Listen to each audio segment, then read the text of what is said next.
Astăzi vom face un experiment cu vulcan cu ajutorul fratelui meu. Vom avea nevoie de oțet, bicarbonat, o sticlă, săpun lichid, colorant alimentar de culoare albastră pentru că vrem să iasă un vulcan nemai văzut de culoare albastră și apă. Avem aici toate ingredientele magice care vor face vulcanul. Revenim când îl punem. Ok, acum vom face experimentul. Avem acolo, urmează cameraman, mare, ok, bine mai.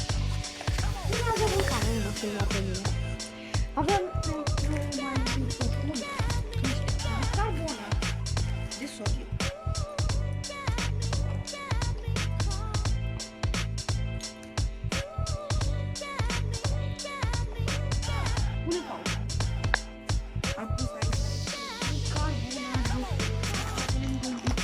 Să arate mai frumos.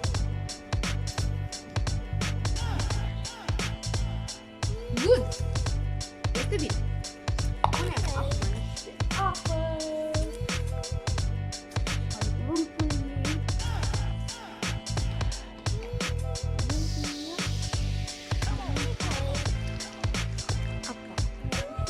Totuși,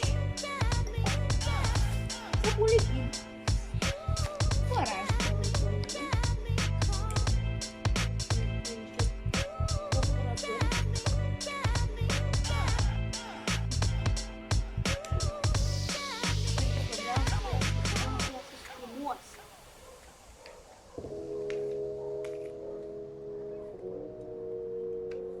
dați un like dacă vă plac papucii mei Gucci.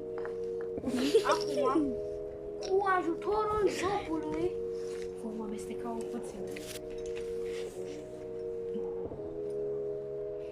Și amestecăm, amestecăm, amestecăm, amestecăm, amestecăm, amestecăm, amestecăm, amestecăm, amestecăm, amestecăm, amestecăm, amestecăm. Deci să le amestec. Acum vom pune bicarbonatul și vom amesteca din nou. Perusian blu, albastru de Prusia se numește.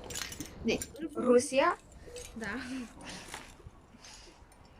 O pune mult ca să iasă bine și frumos. Good. Acum îl aruncăm.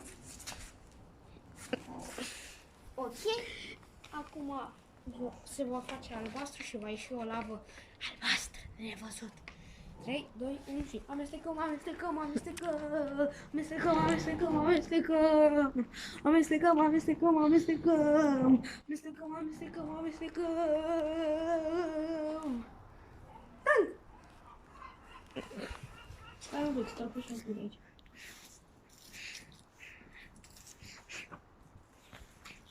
Stop. Acum, puterea minții. Deci, fiți atenți, oameni buni, dați un like pentru că... Bă, ce faci, mă? Deci, dați un mare like când voi turna oțetul, pentru că va erupe un vulcan albastru de nemai văzut. 3, 2, 1, start!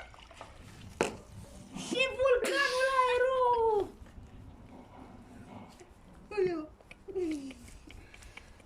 Mega magic, miraculos!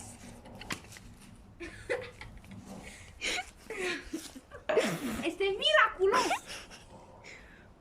Și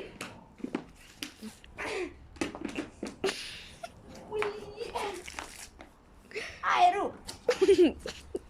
Amestecăm, amestecăm, amestecăm, amestecăm, amestecăm, amestecăm. Ia spus altceva. Stop. Da.